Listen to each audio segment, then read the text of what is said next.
ವೇದಿಕೆಯ ಮೇಲೆ ಇರ್ತಕ್ಕಂಥ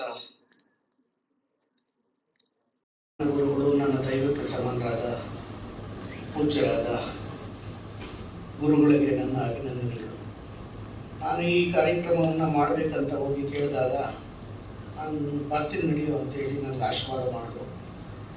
ಇವತ್ತು ನನಗೆ ತುಂಬ ಸಂತೋಷ ಆಗ್ತಾಯಿದೆ. ನನ್ನ ಗುರುಗಳು ಬಂದು ನನಗೆ ಆಶೀರ್ವಾದ ಮಾಡಿರೋದ್ರಿಂದ ನನಗೆ ಅತ್ಯಂತ ಸಂತೋಷವಾಗ್ತಾಯಿದೆ.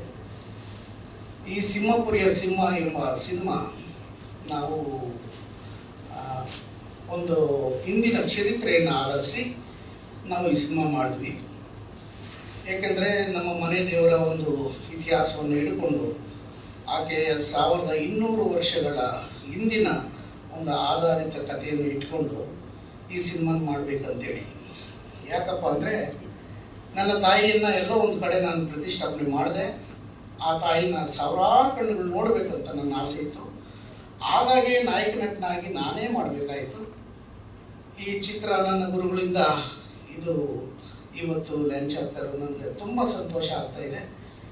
ನನ್ನ ಆಸೆಯಂತೆ ನನ್ನ ತಾಯಿಯನ್ನು ನೂರಾರಲ್ಲ ಸಾವಿರಾರು ಕಣ್ಣುಗಳು ನೋಡಿ ನಮಗೆಲ್ಲ ಆಶೀರ್ವಾದ ಮಾಡಬೇಕು.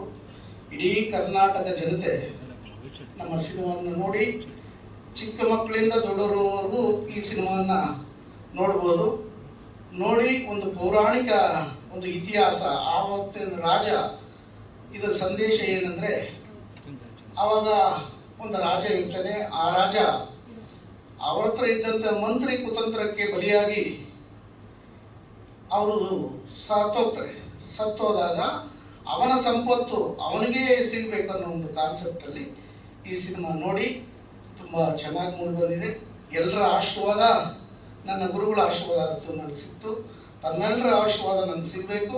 ಇಡೀ ಕರ್ನಾಟಕ ಜನತೆ ನನ್ನ ಈ ಸಿಂಹಪುರಿಯ ಸಿಂಹವನ್ನು ನೋಡಿ ನನ್ನ ತಾಯಿಯನ್ನು, ನನ್ನ ಗುರುಗಳನ್ನು ಕಣ್ತುಂಬಿಸ್ಕೋಬೇಕಂತೇಳಿ ನಾನು ಮತ್ತೊಮ್ಮೆ ನನ್ನ ಗುರುಗಳ ಪಾದಕ್ಕೆ ವಂದಿಸುತ್ತಾ, ಅವರು ಬಂದು ನನ್ನ ಆಶೀರ್ವಾದ ಮಾಡಿದ್ರಲ್ಲ, ಅದಕ್ಕೋಸ್ಕರ ತುಂಬ ಹೃದಯದಿಂದ ನಾನು ಅವರನ್ನು ಅಭಿನಂದಿಸ್ತೇನೆ. ನನ್ನ ಹೃದಯದಲ್ಲಿ ನನ್ನ ಗುರುಗಳು ಎಷ್ಟೊಂದು ನಾನು ಆಳವಾಗಿ ಪ್ರೀತಿಸ್ತೀನಿ ಅಂತ ಅವ್ರಿಗೆ ಗೊತ್ತು. ಹಾಗಾಗಿ ಹೆಚ್ಚಾಗಿ ನಾನು ಮಾತಾಡಲ್ಲ. ನನ್ನ ಗುರುಗಳು ಬಂದಿದ್ದು ನನಗೆ ತುಂಬ ಸಂತೋಷ ಆಗೈತೆ. ನಾನು ಅವ್ರಿಗೆ ಅಭಿನಂದನೆ ಸಲ್ಲಿಸ್ತೀನಿ. ಈ ಸಿನಿಮಾ ಎಲ್ಲರೂ ನೋಡಿ ಆನಂದಿಸಿ. ನಮಸ್ತೆ. ನೀವು ಗೌರವ ಕೊಟ್ಟು ಇಷ್ಟು ದೂರ ಬಂದಿದ್ದೀರಾ. ನಮ್ಮ ಚಿತ್ರಕ್ಕೆ, ನಮ್ಮ ಚಿತ್ರತಂಡಕ್ಕೆ ಆಶೀರ್ವಾದ ಮಾಡಕ್ ಬಂದಿದ್ದೀರಾ. ನಿಮಗೆ ನಮ್ಮ ಚಿತ್ರತಂಡದಿಂದ ತುಂಬ ಹೃದಯದ ಅಭಿನಂದನೆಗಳು. ತುಂಬಾ ಖುಷಿ ಆಗ್ತದೆ. ಯಾಕಂದ್ರೆ ಸಿಂಹಪುರಿಯ ಸಿಂಹ ಬಂದು ಒಂದು ಆಲ್ಮೋಸ್ಟ್ 1 ಡಿಕೇಡ್ ಆಯ್ತು ಅಂತಾನೆ ಹೇಳಕ್ ಇಷ್ಟಪಡ್ತೀನಿ. ಈ ಸಿನಿಮಾ ಬಜೆಟ್ ನಿಮ್ಗೆ ಟ್ರೇಲರ್ ಅಲ್ಲಾಗ್ಲಿ, ಸಾಂಗ್ಸ್ ಅಲ್ಲಾಗ್ಲಿ ಎದ್ದು ಕಾಣಿಸ್ತಾ ಇದೆ. ತುಂಬಾ ತುಂಬಾ ರೆಸ್ಟ್ರಿಕ್ಷನ್ಸ್, ತುಂಬಾ ರೆಸ್ಟ್ರಿಕ್ಷನ್ಸ್ ಬಂತು. ತುಂಬಾ ಪ್ರಾಬ್ಲಮ್ಸ್ ಆಯ್ತು ನಮ್ಮ ಪ್ರೊಡ್ಯೂಸರ್ಗೆ. ಈ ಸಿನಿಮಾ ಮುಂಚೆ ಶುರು ಮಾಡಿದಾಗ ಬಜೆಟ್ ಶೂಟ್ ಅಪ್ ಆಯ್ತು. ನಾನು ಒಬ್ರು ನಿರ್ಮಾಪಕಿ ಹಾಗೆ ನಟಿ ಆಗಿರೋದ್ರಿಂದ ನನಗೆ ನಿರ್ಮಾಪಕಿ ಆದ್ಮೇಲೆ ಗೊತ್ತಾಯ್ತು ಬಜೆಟ್ ಅಂದ್ರೆ ಏನು ಸಿನಿಮಾ ಅದು ಅಂತ ಹೇಳ್ಬಿಟ್ಟು. ಬಜೆಟ್ ಶೂಟ್ ಅಪ್ ಆಯ್ತು.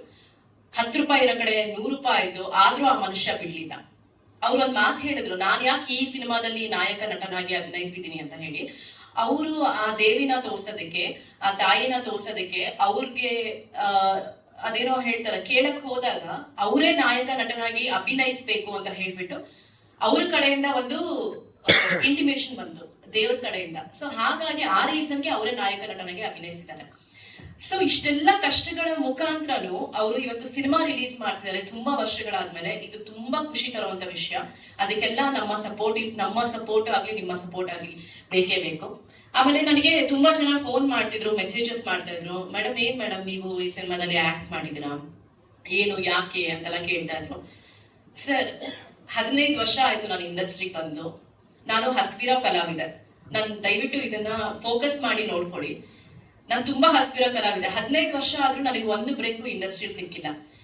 ನನಗೆ ಅಂತ ಬರೋ ಸಿನಿಮಾಗಳನ್ನ ನಾನು ಯಾವ್ದು ತಳ್ಳಲ್ಲ ಸರ್. ಯಾಕಂದ್ರೆ ಹಸಿವಿರೋ ಕಲಾವಿದಗೆ ಚಿತ್ರಾನ್ನ ಕೊಟ್ರು ಸರಿ, ಬಿರಿಯಾನಿ ಕೊಟ್ರೆ ಇನ್ನೂ ಖುಷಿ, ಹೊಟ್ಟೆ ತುಂಬಾ ತಿಂತೀನಿ.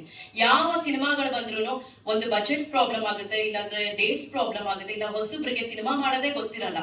ಸೊ ಇಷ್ಟೆಲ್ಲ ಒಂದು ಪ್ರಾಬ್ಲಮ್ಸ್ ಇದ್ರು ನಾನು ಸಾಲ್ವ್ ಮಾಡ್ಕೊಂಡು ನಾನು ಸಿನಿಮಾ ಮಾಡ್ತೀನಿ. ಅಂತ ಕಲಾವಿದೆ ನಾನು. ಸೊ ಆ ಒಂದು ಮೈಂಡ್ ಸೆಟ್ ಇರಬೇಕಾದ್ರೆ ನನಗೆ ಸಿಕ್ಕಿದ ಸಿನಿಮಾ ಸಿಂಹಾಪುರಿಯ ಸಿಂಹ. ನಾನು ಓಕೆ ಅಂದೆ, ಸರ್ ಐ ಡೂ ಇಟ್. ನಾನೊಬ್ಳು ಕಲಾವಿದೆ, ನಾನು ಅವ್ರ ಜೊತೆ ಮಾಡಲ್ಲ, ಇವ್ರ ಜೊತೆ ಮಾಡಲ್ಲ, ಆ ಪಾತ್ರ ಮಾಡಲ್ಲ, ಈ ಪಾತ್ರ ಮಾಡಲ್ಲ ಅಂತ ಹೇಳಿದ್ರೆ ನಾನು ಕಲಾವಿದೆ ಆಗಕ್ಕೆ ಲಾಯಕ್ಕೆ ಇಲ್ಲ. ಫಸ್ಟ್ ಆಫ್ ಆಲ್ ನಾನು ಆಕ್ಟ್ರೆಸ್ ಆಗಕ್ಕೆ ಲಾಯಕ್ಕಿಲ್ಲ. ಅಂಡ್ ಹೇಳ್ಬೇಕು ಅಂದ್ರೆ ನಮ್ಮ ಪ್ರೊಡ್ಯೂಸರ್ ಅನ್ನದಾತರು, ನಾನು ಇಷ್ಟು ಸಿನಿಮಾಗಳಲ್ಲಿ 27 ಸಿನಿಮಾ ಮಾಡಿದ್ದೀನಿ, ಇಷ್ಟು ಸಿನಿಮಾದಲ್ಲಿ ನಾನು ಏನ್ ಪೇಮೆಂಟ್ ತಗೊಂಡು ಇದೊಂದೇ ಸಿನಿಮಾದಲ್ಲಿ ಆ ಪೇಮೆಂಟ್ ಅವ್ರು ನನಗೆ ಕೊಟ್ರು. 4-5 ಸಿನಿಮಾ ಪೇಮೆಂಟ್ ಇದೊಂದು ಸಿನಿಮಾದಲ್ಲಿ ನನಗೆ ಕೊಟ್ರು. ಆಕ್ಚುಲಿ ಅಂದ್ರೆ ಅವ್ರ ಜೊತೆ ಆಕ್ಟ್ ಮಾಡೋದಕ್ಕೆ ಕನ್ವಿನ್ಸ್ ಮಾಡಿದ್ರು ಅಂತಲ್ಲ ಹೇಳ್ತಾ ಇರೋದು, ಯಾಕಂದ್ರೆ ಆ ಟೈಮಲ್ಲಿ ಆ ಕಷ್ಟದಲ್ಲಿ ಅವ್ರು ನಮಗೆ ಸಹಾಯ ಮಾಡಿದ್ರು. ಸೊ ಇದೊಂದು ಕ್ಲಾರಿಟಿ ಕೊಡ್ತೀನಿ, ಯಾಕಂದ್ರೆ ನಂಗೆ ತುಂಬಾ ಟ್ರೋಲ್ಸ್ ಬರ್ತಿದೆ, ಸಿಕ್ಕಾಪಟ್ಟೆ ಟ್ರೋಲ್ಸ್ ಆಗ್ಲಿ ಎಲ್ಲ ಮೆಸೇಜಸ್ ಆಗ್ಲಿ ಬರ್ತಿದೆ. ಎಲ್ಲೋ ಒಂದ್ ಕಡೆ ಭರವಸೆ ಸರ್, ಏನಂತ ಹೇಳಿದ್ರೆ ಯಾವ್ದಾದ್ರೂ ಒಂದು ಸಿನಿಮಾ ನನಗೆ ಯಾವ ರೀತಿಯಿಂದ ನಾನು ಬ್ರೇಕ್ ಕೊಡಬಹುದಾ, ಒಂದು ರಾಜಾಹುಲಿ ತರ, ಒಂದು ಶಕ್ತಿ ತರ, ಒಂದು ರಾಗಿಣಿ IPS ತರ, ಈ ತರ ಒಂದು ನನಗೆ ಬ್ರೇಕ್ ಸಿಗ್ಬಹುದು ಅನ್ನೋ ಒಂದು ಚಿಕ್ಕ ಕನಸು ನನಗಷ್ಟೇ. ಅದೇ ರೀಸನ್ ಇಂದ ನಾನು ಯಾವ ಸಿನಿಮಾನು ಬಿಡಲ್ಲ. ಸೆಕೆಂಡ್ ಥಿಂಗ್, ಫೈನಲ್ ಥಿಂಗ್, ನಾನು ಏನ್ ಹೇಳಕ್ ಇಷ್ಟಪಡ್ತೇನೆ, ರೀಸೆಂಟ್ ಆಗಿ ರಾಜ್ವಿ ಶೆಟ್ಟಿ ಸರ್ ಒಂದು ಮಾತು ಹೇಳಿದ್ರು, ಸಿನಿಮಾಗೆ ಬೇಕಾಗಿರೋದು ಕಂಟೆಂಟ್, ಆಕಾರ ಆಗ್ಲಿ ವಿಕಾರ ಆಗ್ಲಿ ಅಲ್ಲ.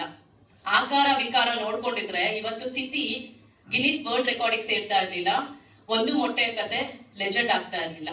ಸೊ ಅದನ್ನ ನಂಬಿರೋ ಕಲಾವಿದೆ ನಾನು. ಸೊ ಎಲ್ಲಾ ಕಲಾವಿದ್ರಿಗೂ ಅದನ್ನ ಹೇಳ್ತೀನಿ, ಅದೆಲ್ಲ ಟ್ರೋಲ್ ಪೇಜಸ್ಗೂ ಅದನ್ನ ಹೇಳಕ್ ಇಷ್ಟಪಡ್ತೀನಿ ಸರ್. ನೆಕ್ಸ್ಟ್ ಸಿನಿಮಾನು ಅಷ್ಟೇ, ಯಾರ ಜೊತೆ ಅಭಿನಯಿಸೋದು ಅಭಿನಯಿಸ್ತೀನಿ, ಯಾವ ಪಾತ್ರ ಕೊಟ್ಟರು ನಾನು ಮಾಡ್ತೀನಿ ಸರ್. ನನ್ಗೆ I am looking for the hopes and best ಅಷ್ಟೇ. Thank you sir, thank you so much.